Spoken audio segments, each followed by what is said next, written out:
You're listening to A Band of Gamers, podcasting since 2012. Three older best mates share a few laughs and keep you current with discussions about the latest news, consoles, and games. Join the conversation and the community. abandofgamers.com.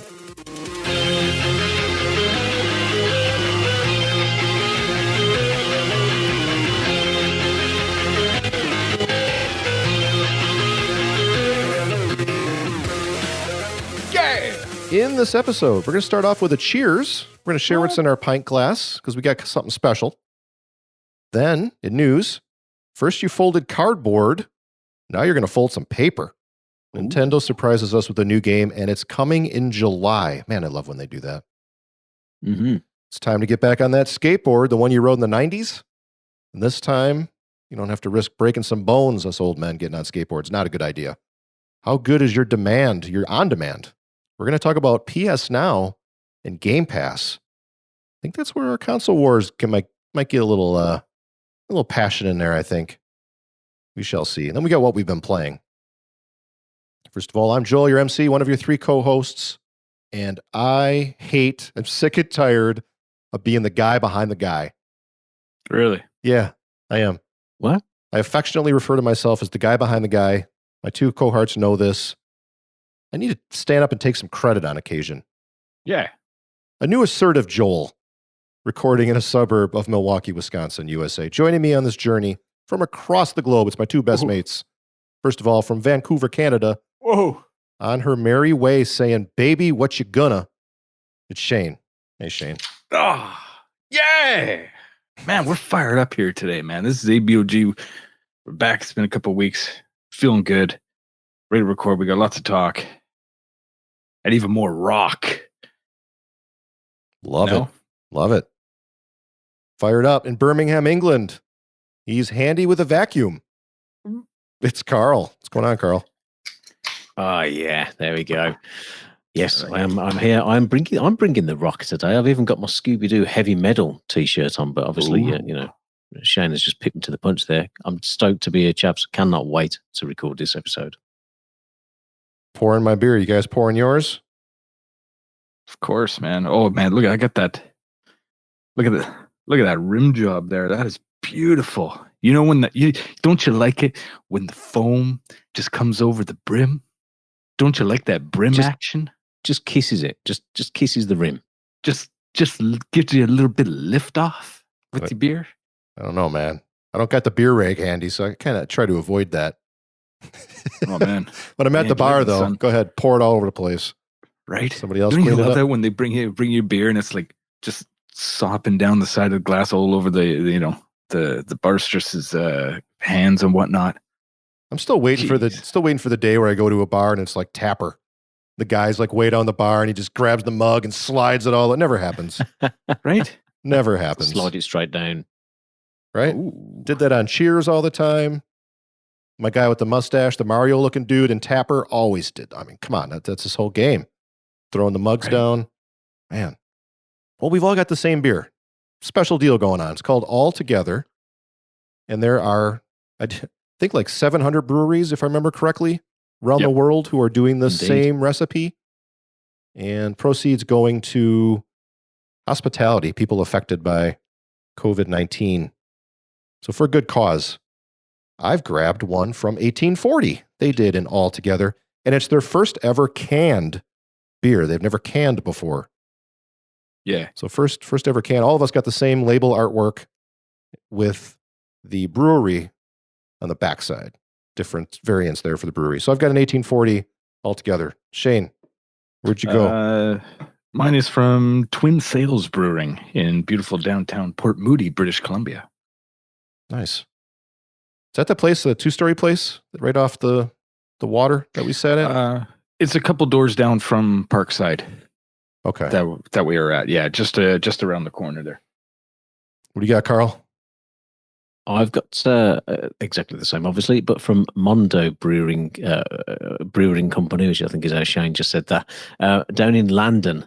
And there were 3 breweries in the UK collaborating on this one, a couple in the north. And the only one I could actually get to deliver to my house was this one, Mondo Brewing. And I thought, just help them out. I had to, unfortunately, order 12. There was no way to order any less. It was 12 or 24. So I had to thought I'd give 12 a go. Why not?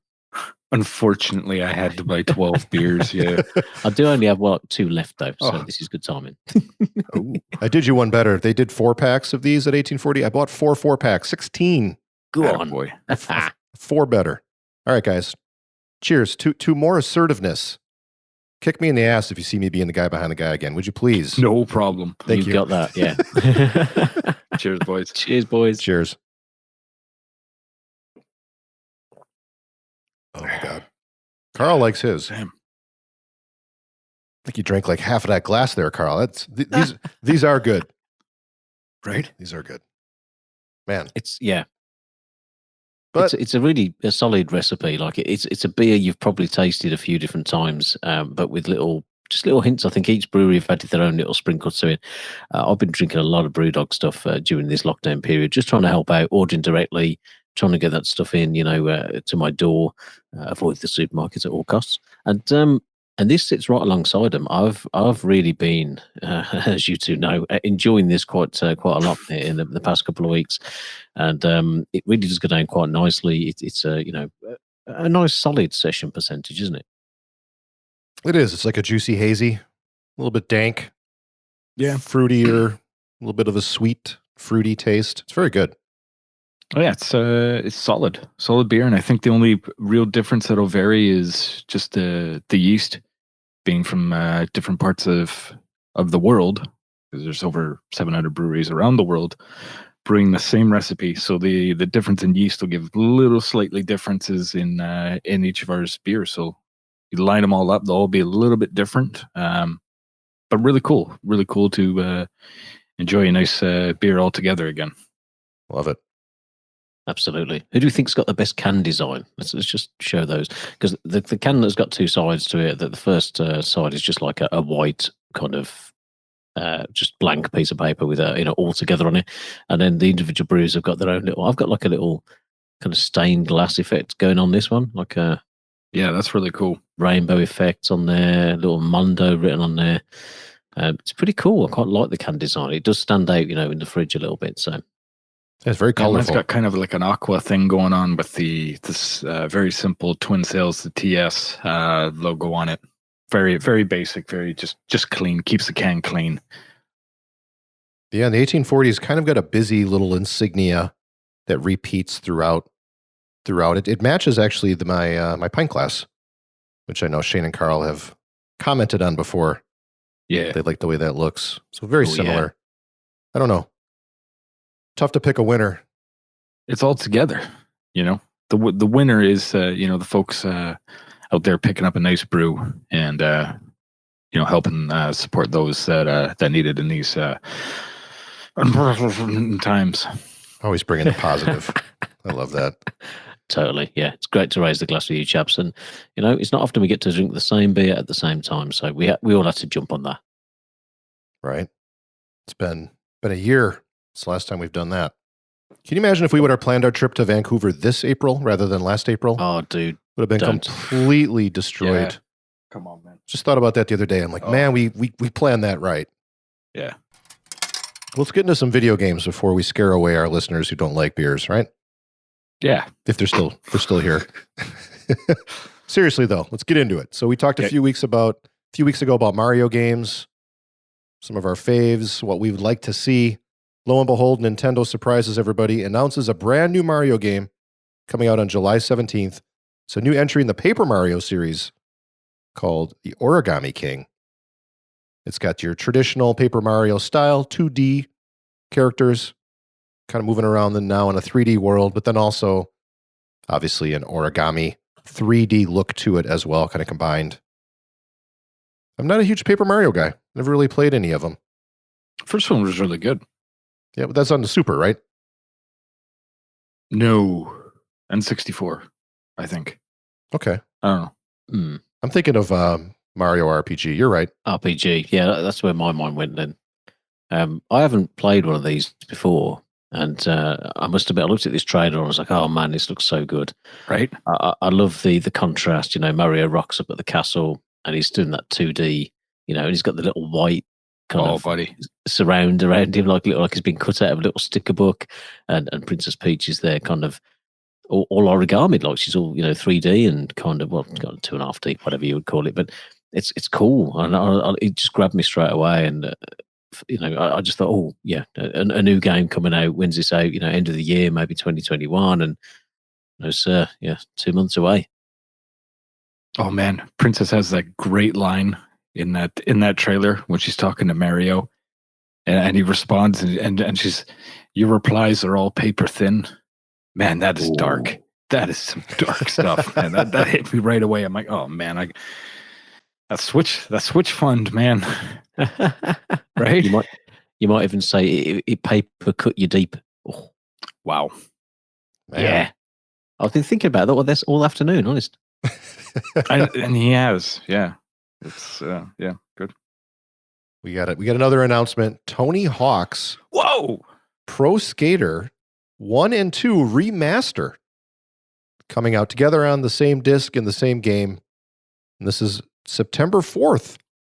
It's coming out. You can pre-order now to get a warehouse level demo. That's the first level, if you don't know, in the first Pro Skater game. I almost purchased it just to get that demo. That's how excited I was. Ooh. Right? But then I looked it up and realized and learned the demo is not yet available. That's also coming like June, July. They haven't announced a date on the demo. Be like August 28th or something, a week before it comes out. Yeah, here's your demo, kids. Little bit of a diss there. I thought I would have. Yeah. I seriously considered throwing down whatever, but $30 maybe. I'm assuming. I don't know how much it's going to cost to get this, just for that demo. Just because I was jonesing to play some Tony. We talk about this all the time, but I just talked about it last episode. I'm playing some Apple Arcade game that's a skate game, just because I'm jonesing for some Tony Hawk. And here we go. It was announced. Absolutely. And the trailer, man, it looks really good. Right? Yeah. Hard to tell how it plays, but the look of it looks like Pro Skater only nowadays.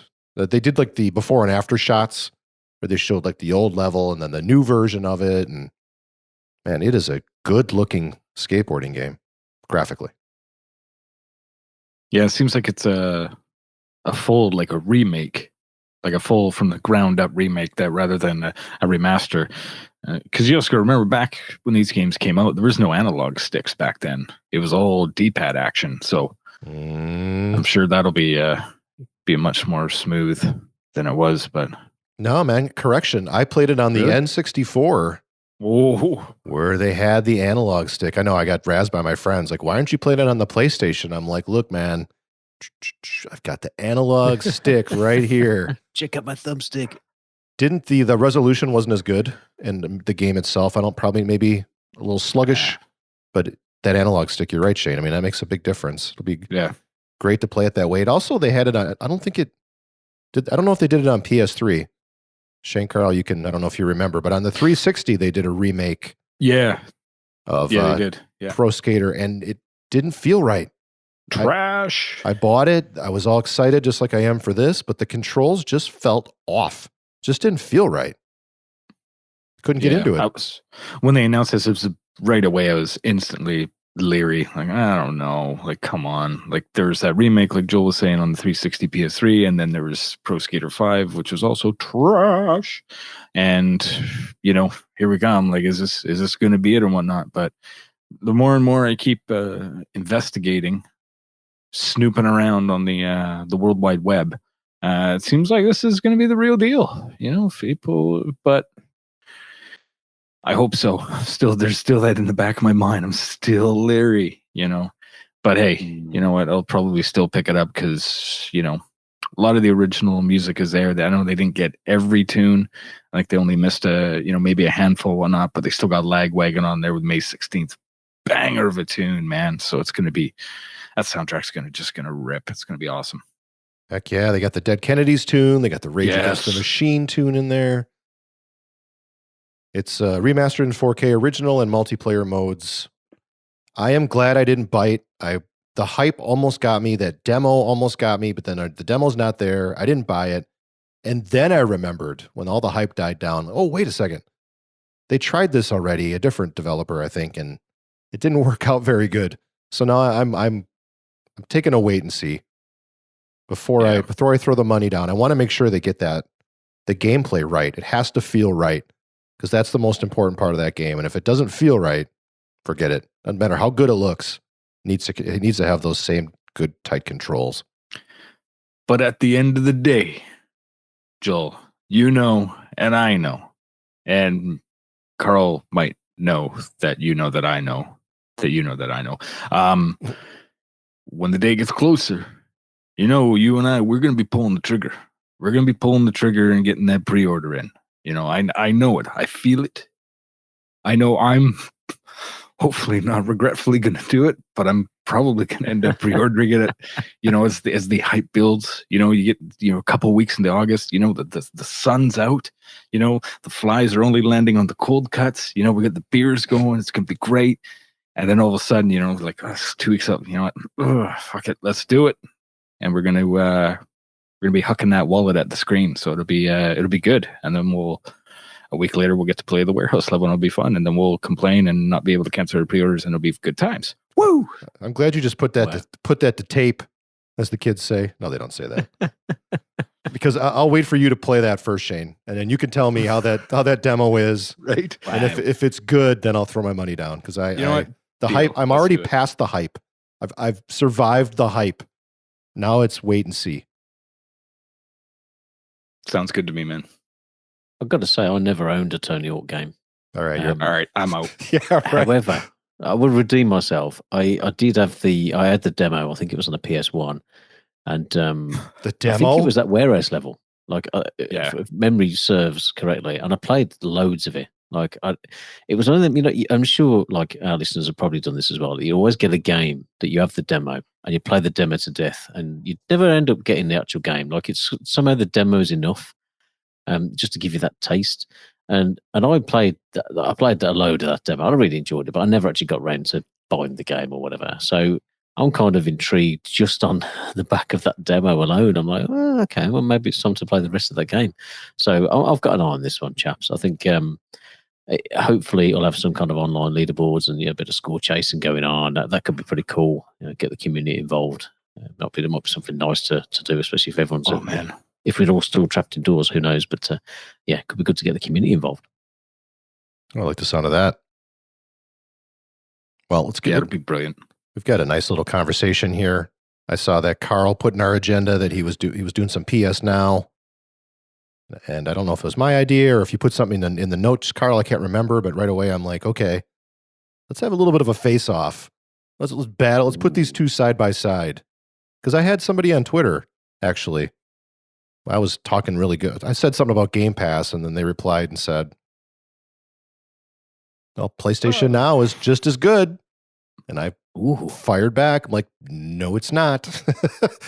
But then I got to looking into it some more. I'm like, wait a minute. I said that prematurely. Let me look. And sure enough, I saw Spider-Man in there. I saw Control, newer game. That's in there now. They've stepped their game up a little bit. PlayStation Now is becoming more of a potential competitor for Game Pass. So we've got a bunch of facts here about what does what. But let's just start with Carl, your impressions, I guess, of PlayStation Now, since it was your idea. Sure. I mean, I've kind of played on all these subscription services, and I had a Game Pass on the Xbox One X, and I had a PC as well. And I kind of had the Xbox Ultimate, the Game Pass Ultimate. I had quite a bit of time left on, I think it was my gold subscription. I upgraded it all to Game Pass Ultimate. Spent like £1 on it or something. I can't remember what it was. It was really, really cheap. And ended up getting like 18 months of Game Pass or whatever. So I thoroughly enjoyed it. And I think it's a great product. And as it kind of got to the end and I was looking at my PC and looking at my Xbox, and I was going, I don't need both of these if all the first-party games from Xbox are on PC. So I thought, I'll jump off and I'll just keep the PC Game Pass going for $3.99 a month, which is bargain. And the other day I was kind of like, as you do, mooching around on eBay and whatever else, and I was like, I wonder how much PS Now is. Oh, 50 quid a year. Thought that's quite steep. And then I found someone selling a code on eBay for 20 quid for 12 months of PS Now. So I was like, okay, not quite sure if this is legit, but I'll drop 20 quid and we'll soon find out. And we've got a couple of WhatsApp groups, different podcasts and stuff. And I can't remember who it was, but it was in the Overseas Connection WhatsApp group, and someone had mentioned it, and I grabbed it, downloaded it. Worked like a charm. So I've got 12 months of PlayStation Now for $19.99, and it kind of, I'd never used the service before. I know previously we've, and I'm probably going to go over some of these points here, Joel, but we previously in the past this has been a bit of an elephant in the room. I think it's fair to say. It was kind of $20 a month. You could only stream your games. It didn't have, I think when it launched, it only had PS3 games on there and PS2 games. I don't think it even had PS4 games. So it was kind of a bit of a mixed bag. But jumping into this now, and looking at the interface, and I'm like, okay, I like to play some newer games. I'm not too fussed if it hasn't got the brand new games in there, with, like you say, Joel, Spider-Man's in there, Control's in there. I think Rise of the Tomb Raider, a couple of others. But, the little cheeky platinum games and, some of the older PS2 stuff and stuff like that. I thought, well, I'll have a look. And I was pleasantly surprised, I've got to be honest. Compared to what I've heard it was all about quite some time ago, it definitely looks like it's stepping up its game from first impressions. That's good to hear. I see that they've stepped up their subscribers. They're up to 2.2 million subscribers. PlayStation Now, compared to Xbox Game Pass, is at 10 million. Although Game Pass, more advertised. Everyone talks about it. It's a very well-publicized, well-respected service. As you said, PlayStation Now kind of more just backwards compatible titles early on that you could only stream. Yeah. So I heard it at one point, not that long ago, they started allowing you to download some games, but I believe it's just PS4 games, right? Obviously, the PS4 is not backwards compatible with the PS2 and the PS3, so you have to stream those PS2, PS3 games. The price has come down. They were, like Carl said, in US at least, it was $19.99 a month. Now it's down to $9.99 a month, which is the exact same price at Game Pass. However, if you buy a full year, you get it for half off. So a full year of PlayStation Now is $60 in the US. That's 50% cheaper than Game Pass. Because I have not seen any half off deals on Game Pass if you buy it for a year. It's $9.99 a month no matter how you slice it.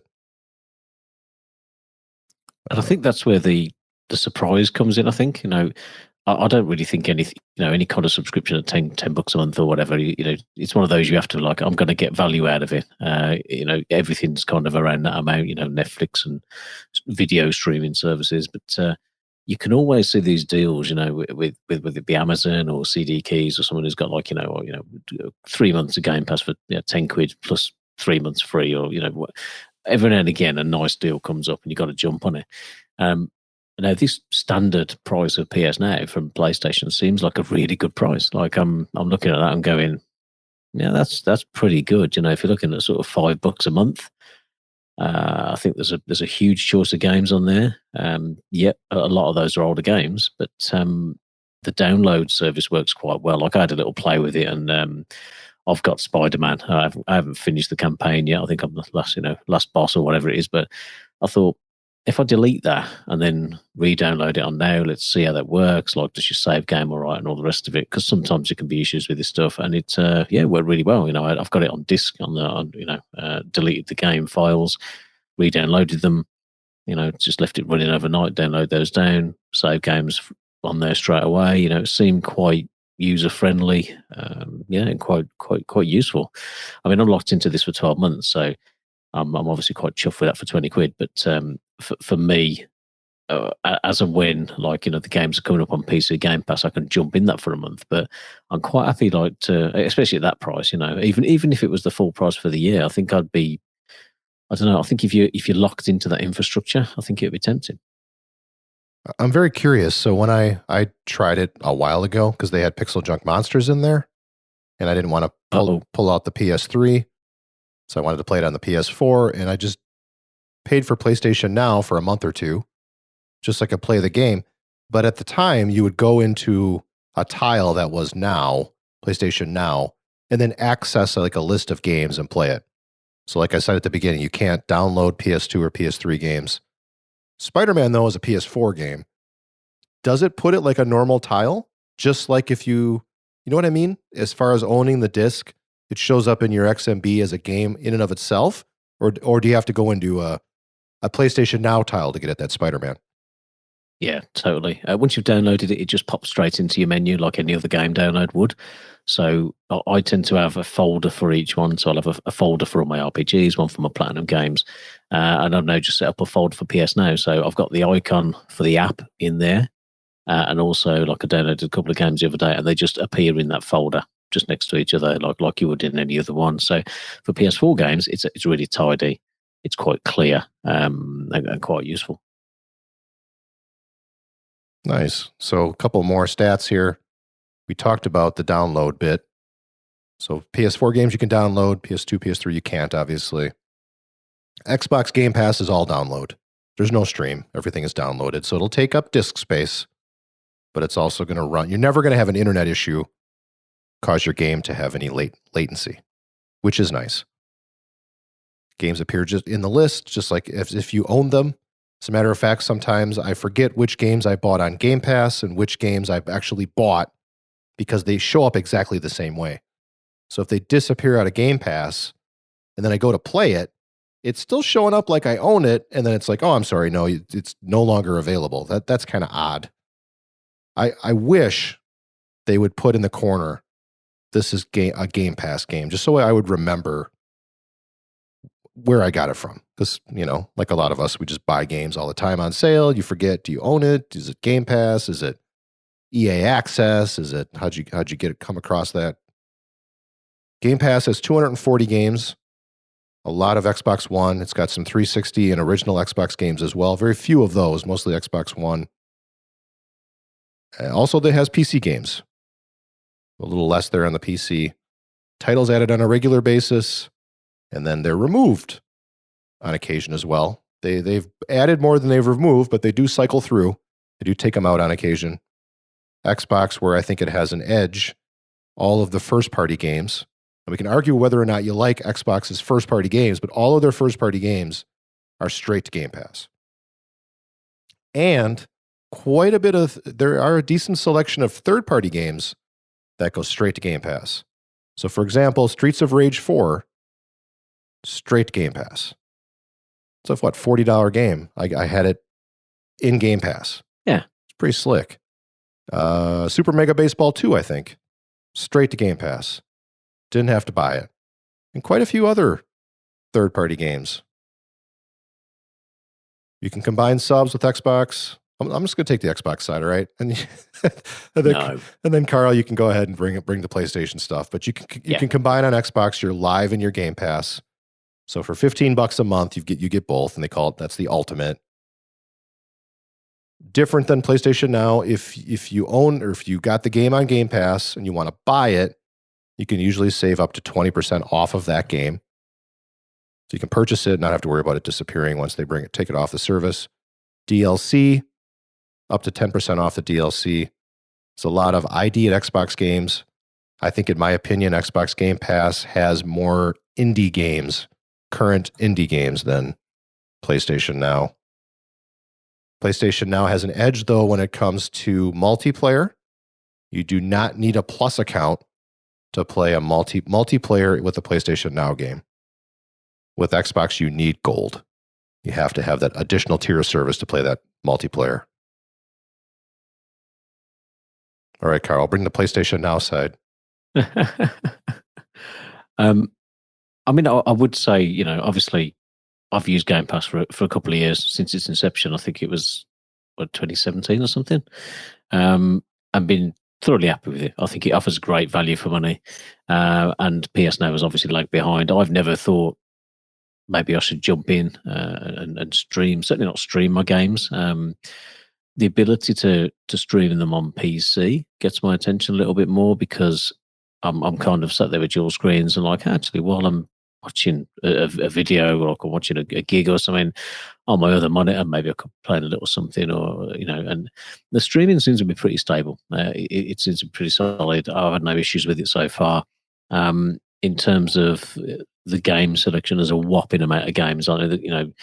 I think it's 650 games or so over that amount. The majority of those are PS3 games. Let's not beat around the bush.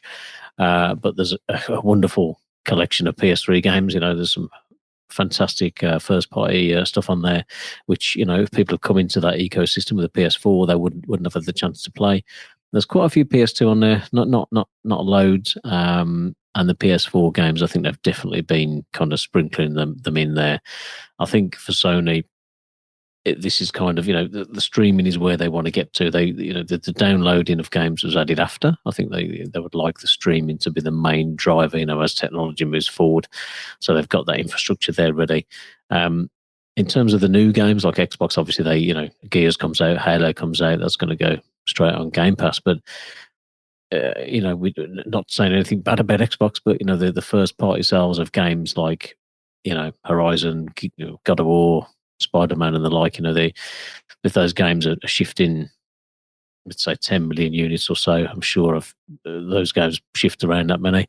It doesn't make any sense for them to just be like, we'll put that on day one on PS now. And, Xbox are willing to take that financial hit and just be like, okay, we'll just put it out for free. And the games aren't of the same caliber, in my opinion. But you're not getting that. You're signing up for the service and you're not expecting that.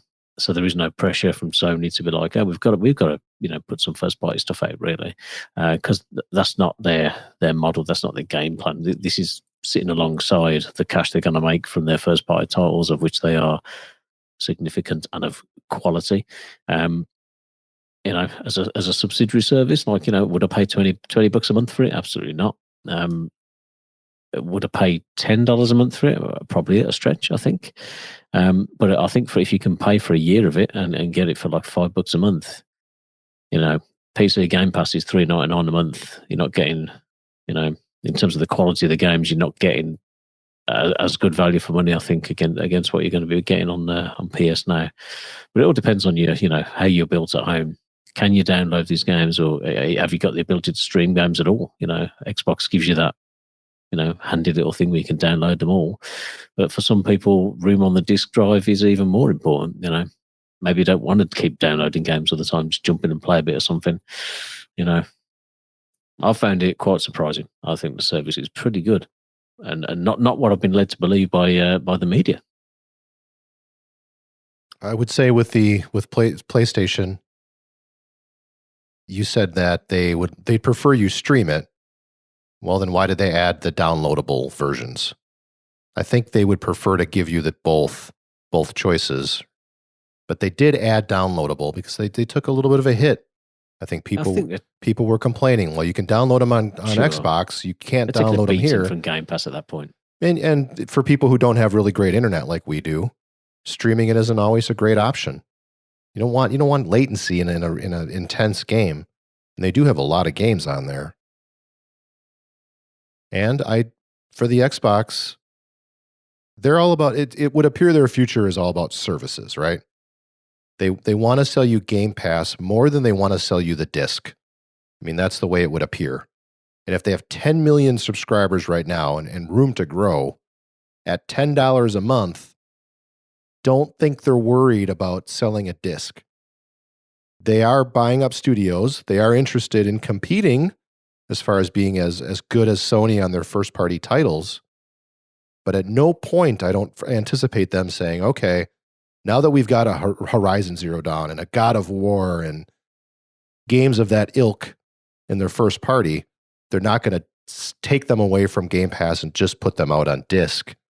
I think they're happy to put that into Game Pass, build up that user base even bigger at $10 a month. I think that would make enough money to overcome selling the discs.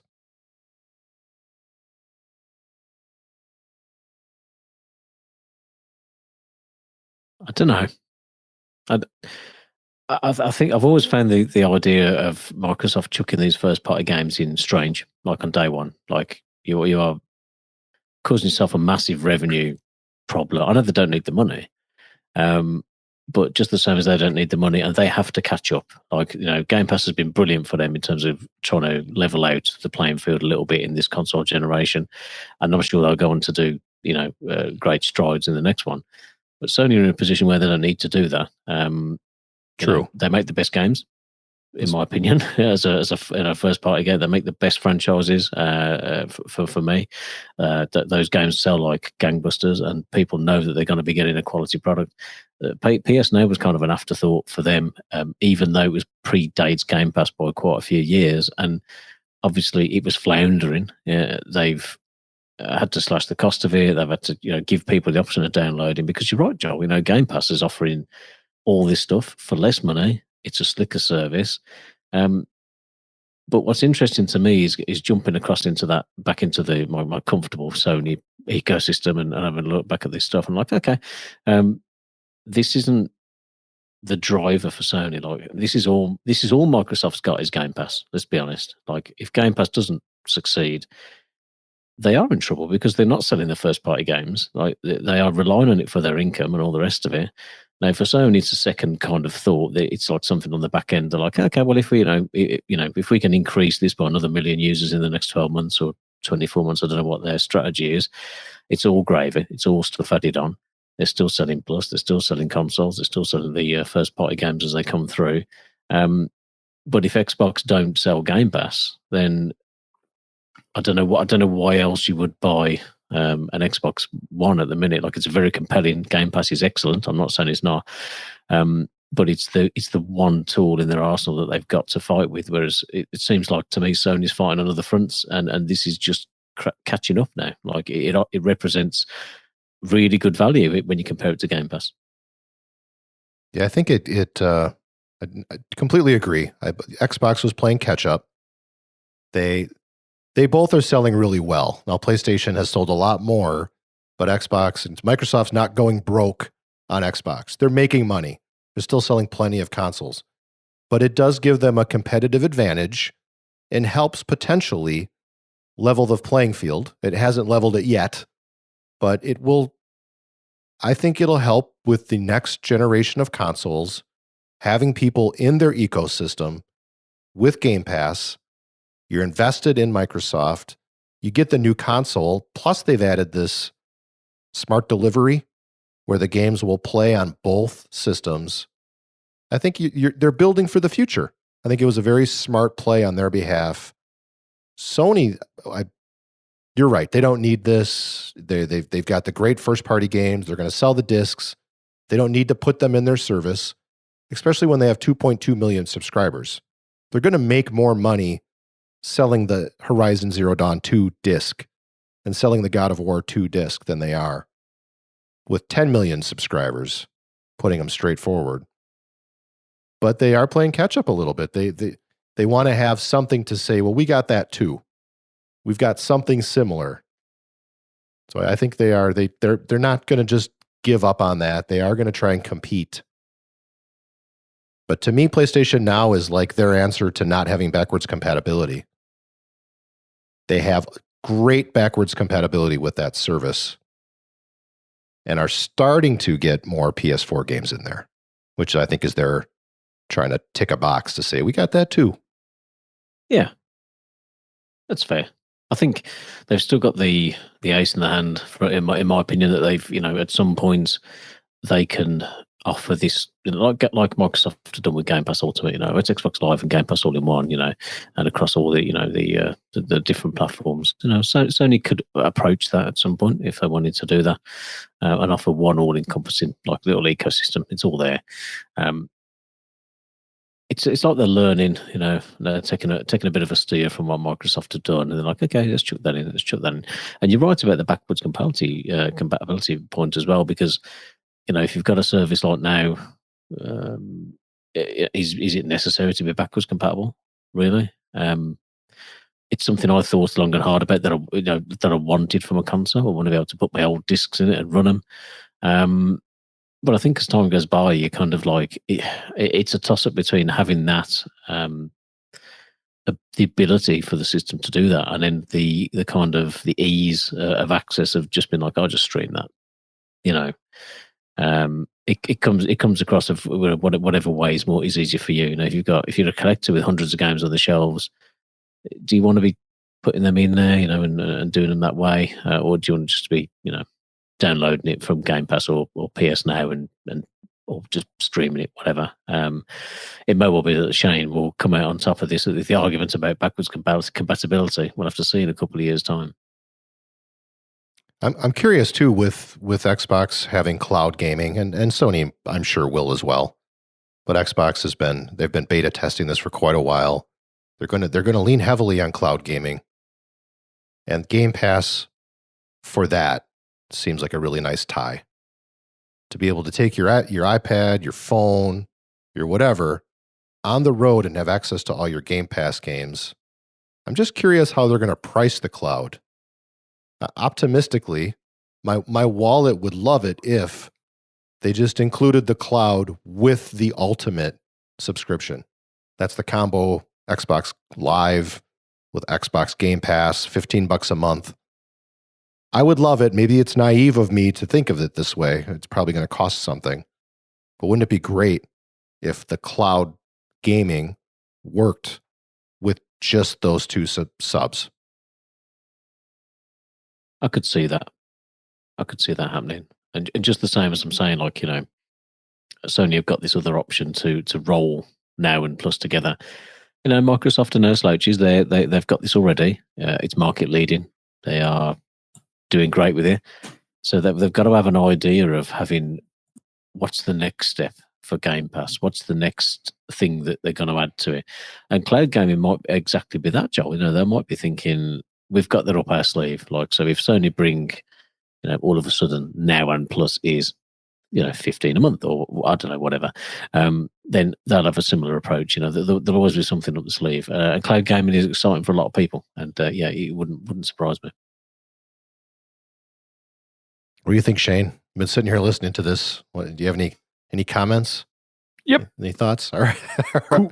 Good. I give it 2 thumbs up. That's it. Skippy Nicks approved. Yeah, I don't know, man. Like, I don't. Not asking you to get into an Xbox versus PlayStation talk, but No. Just want to hear your thoughts, kind of between all the things we just said. I mean, Game Pass is great. Obviously, I mean, I think both services are great for, you know, the casual gamer. To open up their library and to get into games that they normally probably wouldn't try, and I think that's a great service for whatever console you have. There's options there for you both. Yeah, it's I don't have either of them. I'm not don't really have a desire to get into it and whatnot, but yeah, they're good services.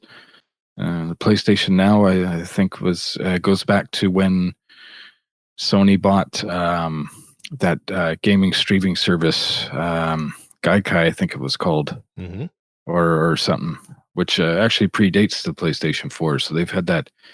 They kind of saw the fact that the PS3, in its absolutely brilliant architecture, being sarcastic, knew they weren't going to be able to move that going forward, and jumped on a solid streaming service in order to provide that. And I think that will carry the legacy of the PS3 library going forward, and it's great and all. And I think it, you know, from what I've heard, the service works well.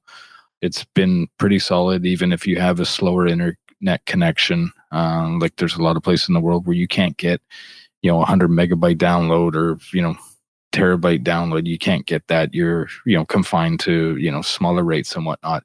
And I've heard it where it's a solid service, but I don't have any experience with it. So, take it with a grain of salt. And yeah, no, it's cool. I mean, they both kind of, got their thing. You both of you guys made some great points and some great, ideas for Xbox users, people in that ecosystem to jump on it. There's lots there. There's a lot of day one, first party exclusive as well, third party. That's, fantastic for those that, maybe on a budget in these, nowadays. I mean, the cost of living is only going up. And likewise with the, the PS Now service. I mean, it's just, you guys have great points on both sides. I would add that Xbox Game Pass has, in my opinion, the better current games. They got Red Dead 2 in there right now. They had Grand Theft Auto 5 in there, Streets of Rage 4. I saw they pulled GTA 5. They did. People were pissed. Yeah, I think they've had to because of Epic Games. Epic give it away. And plus with Red Dead 2 getting added. Yeah, I think with Red Dead, But they've also got Forza Horizon 4 is in there, all the Gears, the Halos. Yeah, they'll always, Some good games in there. Ori. Yep. I don't know. I feel like I'm fighting for Xbox all the time, but I am liking my Xbox. I'm liking Game Pass. I do want PlayStation Now because Pixel Chunk Monsters is in there, but for the same reason I don't want it, because then I'm going to lose my life to that game again. Well, I'm sure, when the new system launches, they'll kind of, they'll bundle that in with PS Plus. I'm like so certain, like 90% certain. I'll be shocked if it isn't. They're going to have to go that route, eventually. And I think they're kind of, waiting their time with this. And come launcher, like a month before the launch, they'll just like, boom, here you go. And then they'll just throw all this stuff in and people will be losing their shirts and be, that stuff, That's what I would do. Really? Yeah, I'd launch that PS5. I'd give people 3 months free of, or maybe in a month, PS Now and Plus together, and then be like, right, to renew that, it's, I don't know, I can't remember how much PlayStation Now costs per month or whatever, but make it so that the decision to break away from one of those isn't cost effective. Yeah. So, if it's like it's $10 a month for both, or it's like, 7 for Plus and 7 for Now, like, people will be like, but make them have the choice. If it's people new to the ecosystem, get them on the plan straight away, give them a month free, and then be like, it makes sense for you to stick both together. Xbox did a phenomenal job with it with Ultimate, giving people the opportunity to upgrade. People locked themselves in for like a year, 18 months. For a buck. That's the kind of thing you need to do. Give people that little first taste is free and all that. And then, why don't you just keep both running? That makes sense, I think Xbox too, when the new consoles launch, in last generation, obviously Sony waited for Xbox to give their price and then undercut them. And everybody's like, well, that's it, PlayStation, because they've got the games and it's cheaper, $100 cheaper, if I recall. Yeah. So now a lot of people think that Sony's going to wait until Microsoft gives their price and then undercut them by $50 or something. But the cost of these machines now has really gone up. And I think I'm hearing it's like $450 just to make a PS5. So for them to price it at $399 again, it's probably going to be difficult. I don't think they're willing to lose money on that. Sony sells televisions as well and a lot of other things, but televisions are not selling right now. Not a big market anymore. But how do you buy a TV right now? Like, it's crazy. Like, I keep knocking on wood. Like, it's craziness. But no, I get you. And you know what? And it sounds like, rumor has it, grain of salt again. 100 games at launch. If they launch with 100 games right out of the box, ready for you to go and buy, they can undercut. They can lose $50 a console easily. If they have that 100 games, you know what I mean. As long as they have that, then they can, because they've done that before. The PS3 costs about $3,000 to make, give or take, a couple bucks or whatnot. And they were pumping those things out at like $699. Just, I'm waiting for the PlayStation launch lineup. Historically, their launch lineups have not been great. It's taken the console a year or two for them to get these great first-party games. I think Xbox should do what Carl was suggesting PlayStation 5 do. I think they should put Game Pass, like 6 months of Game Pass, in the box. Yeah. If it were the exact same price as PlayStation, and if they're trying to gain market share and trying to get some new people in there, we're going to give you Game Pass for X amount of time. You've got 200 games, including all of our brand new games for quote unquote free in the box, Yeah. included. And then you're in the ecosystem, and then you start paying your $15 a month. But I think they should put that in there in that box. The couple months of Game Pass would, I think, move more Xboxes. It would convince some Sony people, I think, and also to move over. Yep. Could you imagine after 6 months of Game Pass, right, tearing yourself away from that? Just think about the amount of games you'd have installed, the amount of stuff you'd play, like save game. Yeah, that's the way they do it. They give them 6 months, lock them in. Like you are not walking away from that subscription at that point, are you? Let's be honest. That's a great way of doing it. But I think we all need to remember that it doesn't really matter what happens. Sony have already won this next generation. I'm sure we all saw the Unreal 5 engine demo the other day, which the internet wet themselves about. It's that's pretty. It's as good as gameplay, right? Like that's the shit right there. Right. Like it's more powerful than the Xbox One. The next series. It's all good. Sony have won it. That's money well spent. That is brilliant marketing right there. Exactly. Put our name on that. Brilliant exclusive agreement they have for marketing. That was wonderful. Yep. Show stuff that our system probably won't even be capable of for years, right? And put our name on it. I thought that was very clever. Well done. I watched that and I was like, oh, look, it's Horizon Zero Dawn, Uncharted, Tomb Raider, random. Wow. And like, I looked at it, I thought, is this a game or is this like, and then you understand it's like, it's just the engine shown. And it's the same engine the Xbox will be based on as well. Like, it's all the same. But we talked last episode about the fallout from Microsoft's kind of showing, and they didn't show any gameplay. And then it's amazing how the internet kind of just jumps on the back of one Unreal 5 engine thing and just wets the bed. So it made me chuckle, chaps. I don't know about you, but I thought it just, made this old man chuckle. Yeah, shows the fanboys sometimes what sides they're on. The allegiance. I need another beer.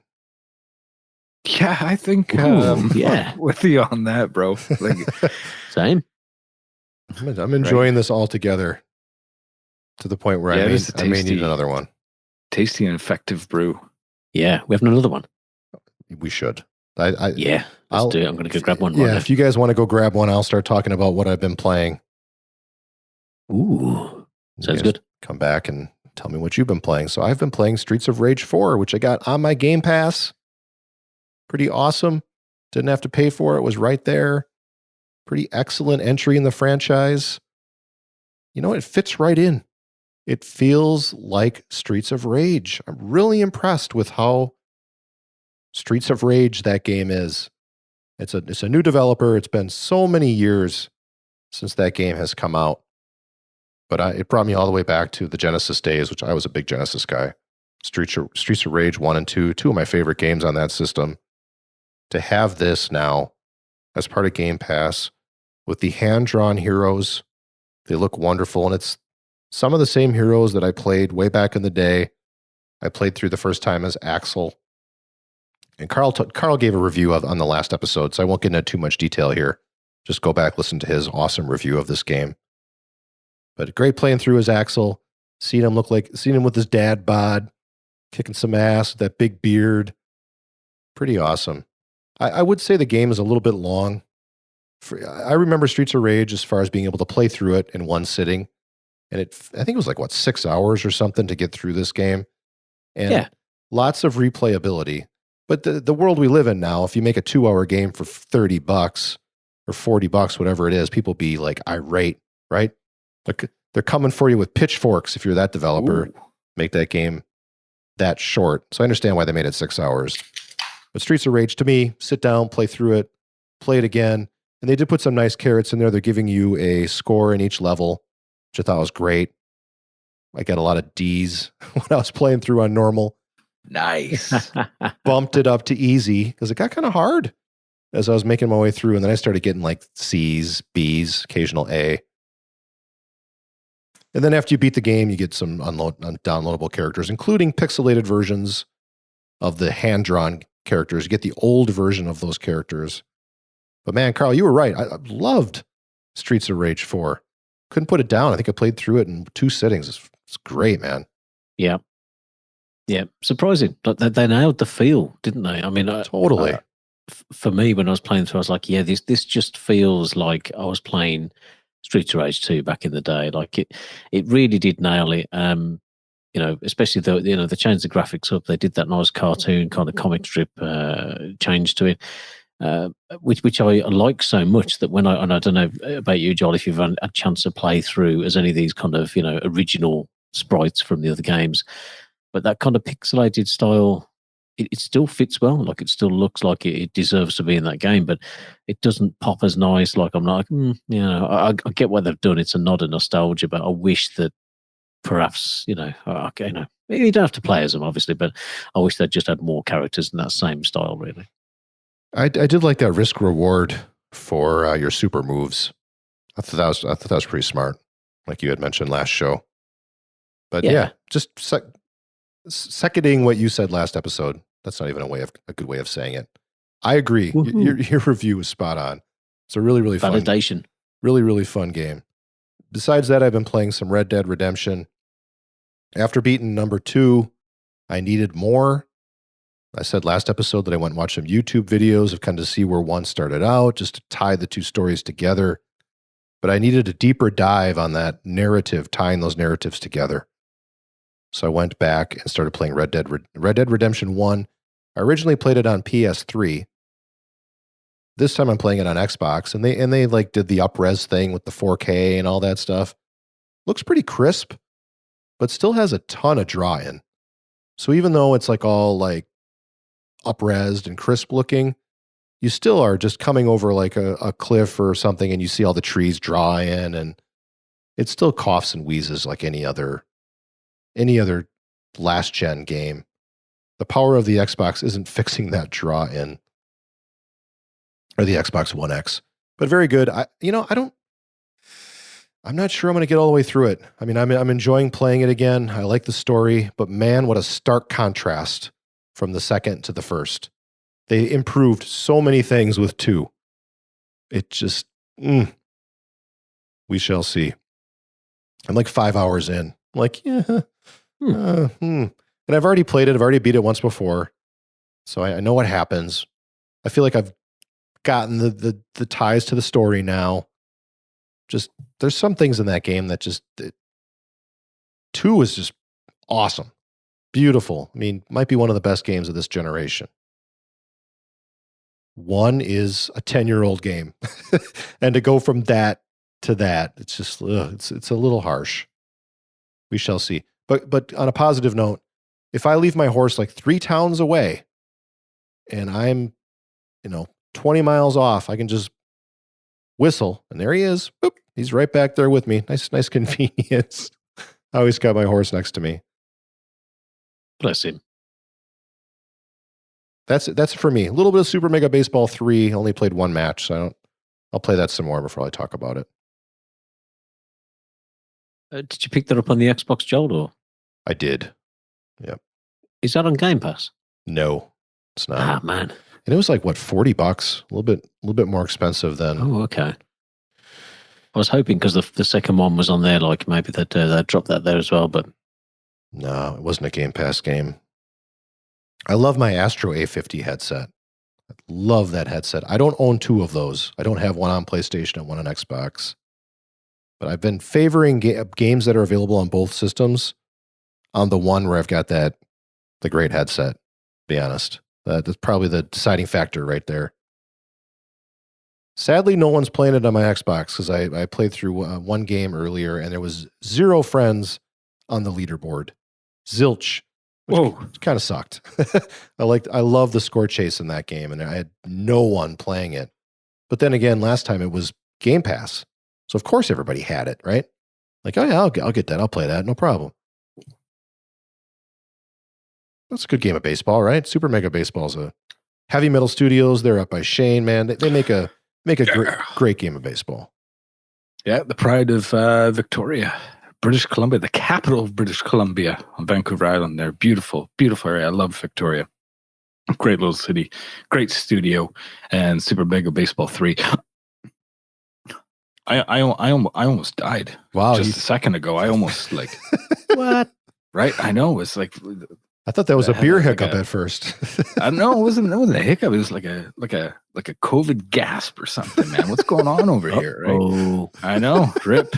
I have actually picked up Super Mega Baseball 3. Nice. I haven't played it yet. Oh, good, because I'm gonna go get a beer. Keep talking. Excellent. Yeah, no, I haven't fired it up yet. I picked it up because I got to support the studio, man. They're fantastic.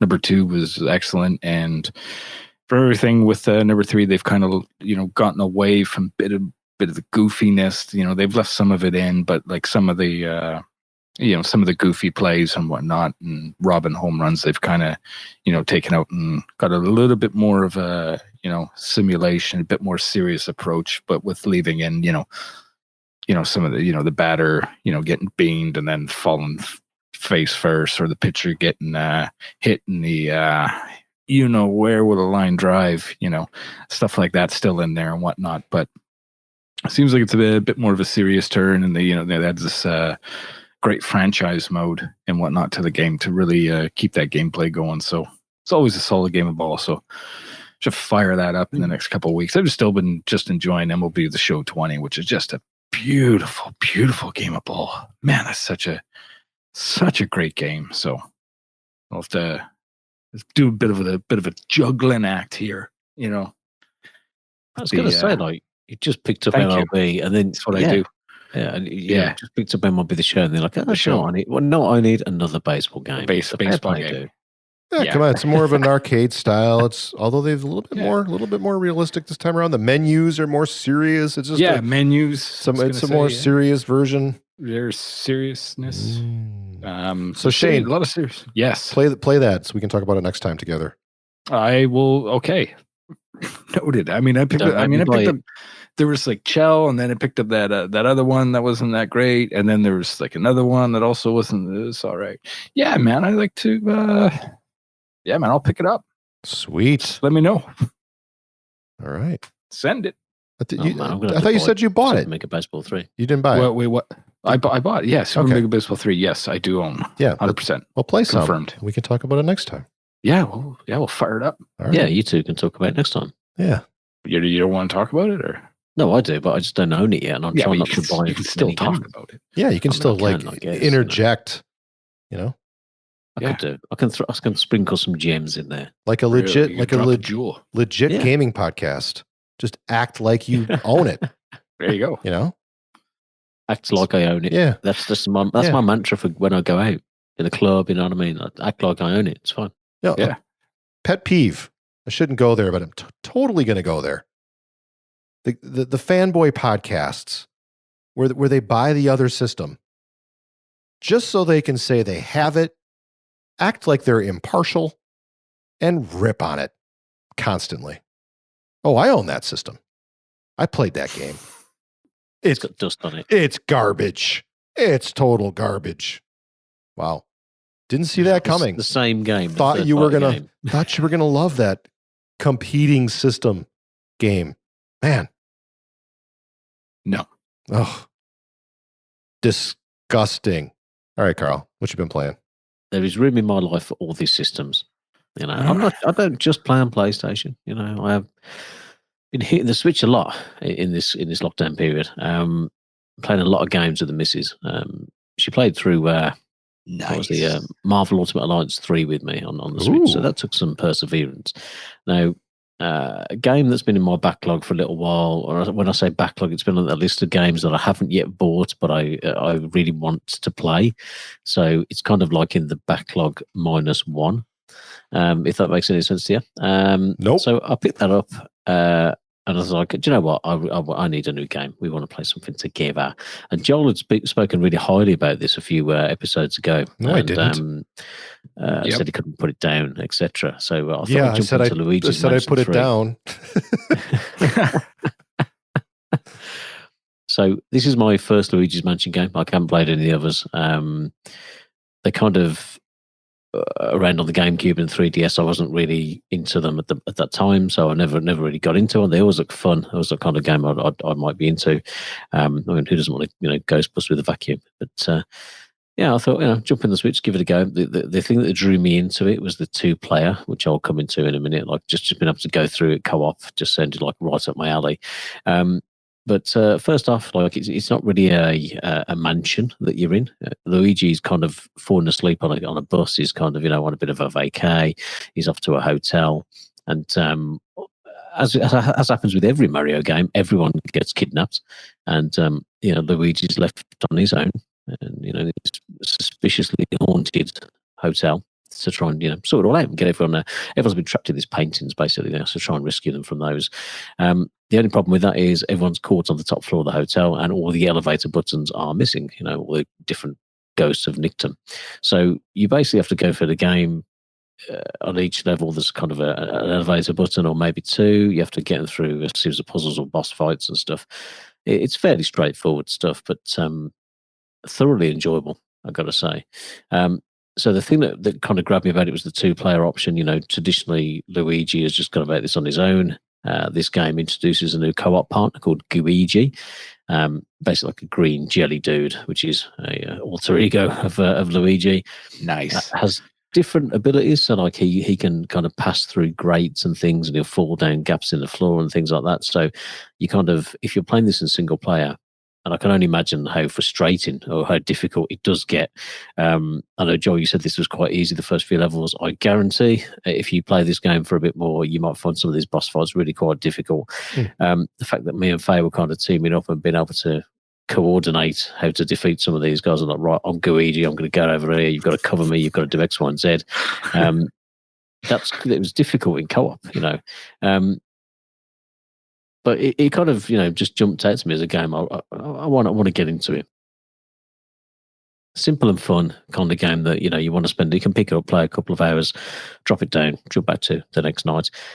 Simple gameplay mechanics, you've got to, when you've got the two little controllers together, you've got a 360-degree movement. You can kind of angle your vacuum cleaner up and down, left and right, whatever.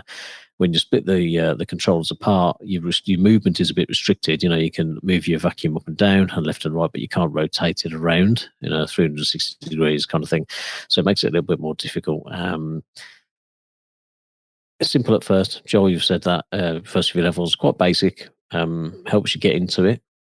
But the more you get into it, the levels become more varied and more difficult. Each kind of floor of the hotel has a different theme, whether it be like in a museum or like a kind of a magic show, or outside like a big garden and stuff, whatever it may be. Each one's got like a different theme, and it plays a little bit different. There's different elements of puzzles and stuff. The main kind of part of it is the same. You suck up the ghosts, you slam them down, collect the loot. But different ones have different techniques to use. Some of them you might have to stun them, but you can't stun them because they're wearing like a pair of sunglasses or headgear, or they might have a shield in front of them. You've got to kind of shoot a plunger at it and pull the plunger off before you can stun the ghost, and etc., etc. So the mechanics get slightly more difficult, to where there's water involved. Luigi dies in water. All of these things kind of add up and frustrate you the more you get through, but very rewarding. I've played through and finished it. We've done the whole thing. Took about 20 hours, beginning to end. Had a blast doing it. Like I think it's definitely more fun in co-op than it is in single player. A couple of drawbacks in it, I guess I would say, is as you go through and you're collecting all this loot, it's one of the secondary things that you do in the game, just sucking up coins and money. There isn't actually that much to spend it on. There's a little shop that you unlock, but you can only buy, kind of like unlock things where you can see where the collectibles are, you can see where the boos are. There's like a boo on each level you have to capture. Or then there's golden bones, and you've got this little ghost dog with you. And if you get knocked unconscious, then he'll kind of, if you give him a golden bone, he'll lick your face and revive you, and you come back into the fight. Those are the only three things you can actually spend the money on, the currency that you earn in the game, which is a little bit basic. And you kind of end up in the position where you've just got loads of money and nothing to spend it on. But overall, it's such a cute game, and it's so beautiful. Like, it's really, like, you play it on the TV, it's a really pretty game. And it's one of my favourite games that I played on the Switch for sure. Probably one of my favourite games that I played this year. I was just thinking, in lockdown, like, if you've got a couch co-op buddy, and I'd say, Joel, maybe give it a go. I don't know if the wife would like to play it, but it sure is fun with the two of you. Yeah, I was very surprised how good this game was. I don't know why Shane's laughing. Is it my facial expressions or what? No, He just likes to giggle. He's a naughty boy. I mean, it's. Spit it out. Does your Luigi at any point get eaten? My Luigi gets devoured at some point. Yeah. Oh my god. It ends up very messy, but he always rises to the occasion. He's back for more. It's one of them games. They work in tandem so well. You had to ask. The people want to know. The people are asking me. I ask the tough questions for the people. The live audience. He's a true reporter. It is a true texting in and asking. People are fired up. Yeah. Wow. I love these fun game. Our psychic listeners anticipating and texting Shane. It's fantastic. That's our audience. It's cool. I tell you, thank you. You guys rule.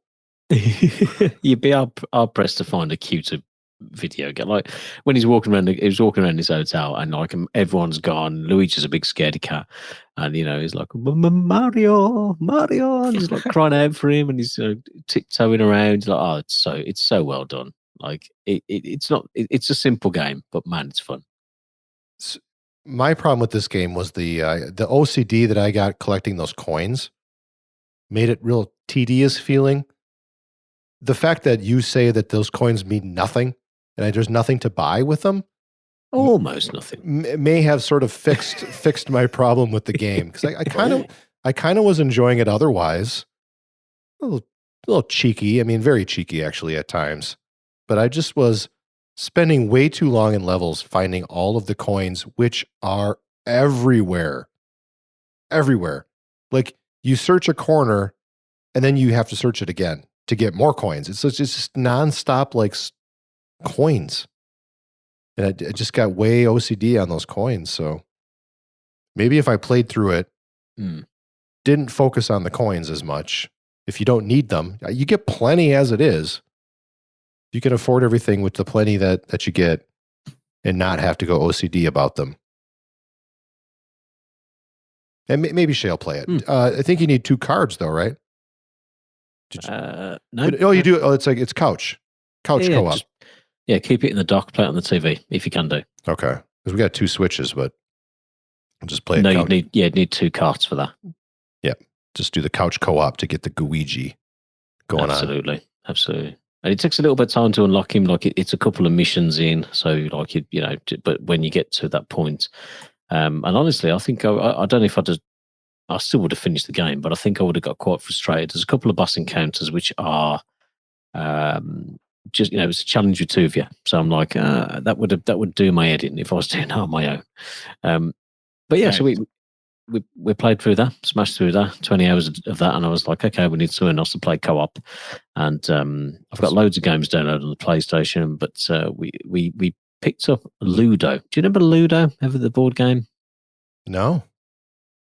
Never heard of it. So you've got like a dice in the middle, and you've got 4 corners. It's a square board basically. It's an old board game. So there's 4 different colours of little tokens that you move around the board. You've got 4 of them to move around the board. You roll the dice, you get a 6, you get out of your base, and then you kind of move around the board. The idea being to go all the way around back to base and get home. The first team to get 4 of those little counters home wins the game. Fairly straightforward. But there are 2 or 3 other game modes of this where the rules change quite significant. There's 2 dice involved, or they're moving different ways. Like if you take another piece, you get to roll again. If you get a piece home, you get to roll again. Stuff like it's a board game basically. And I would you might remember these. Our listeners might listen to this, especially in the UK, might remember like a bubble in the middle of the board. You pressed it down and it rolled the dice for you, and then you could move these things around. But anyway, I saw this game was on the Switch the other day on sale for the grand sum of like 60 pence or something. Wow.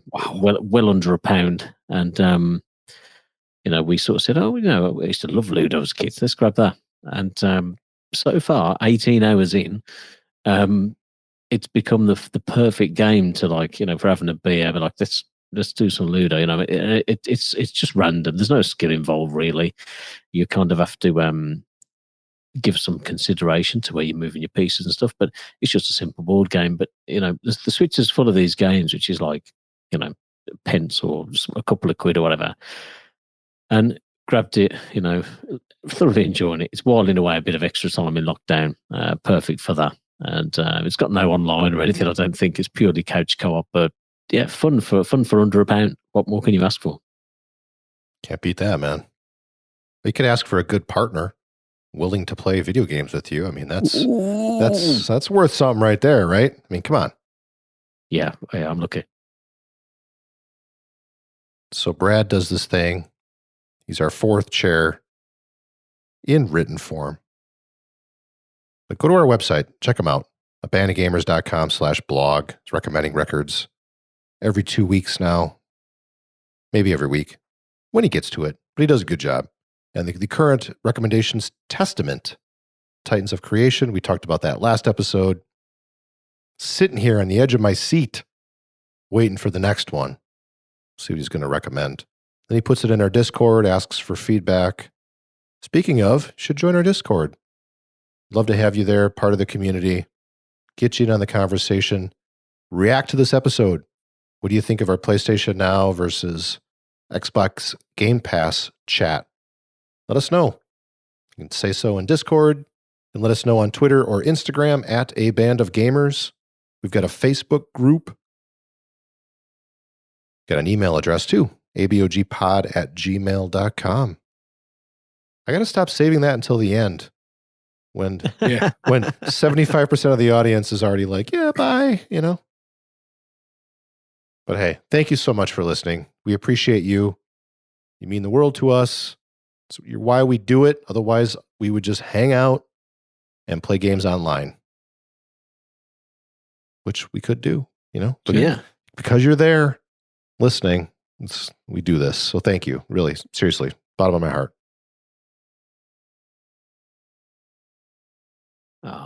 Raising my glass. Come on, guys. Anything else? Anything else to say before we shut her down for 2 weeks? We're on a roll, right? We're almost through half a year. We're gonna make it all this year. We're gonna stay on schedule every 2 weeks. It's Memorial Day weekend here in the U.S. And man, I could have really enjoyed not, just totally putting my feet up. But I'm like, nope. Plus, I'm always looking forward to hanging out with you two guys. Yeah. You committed. Yeah. Come on. I'm just going to give one super quick shout out to Dimitri really quickly. We played a couple of games of Rocket League. My internet connection sucks so bad. I'm sorry, sir. And we'll do it again when my car isn't just rocketing all over the place. So, apologies. That's Kafada on Discord, right? Man, that guy is phenomenal. Good lad. All right, Shane. Words of wisdom. Putting you on the spot. Don't take any wooden nickels. I'm going to look that one up when we're done. All right. Cheers, all.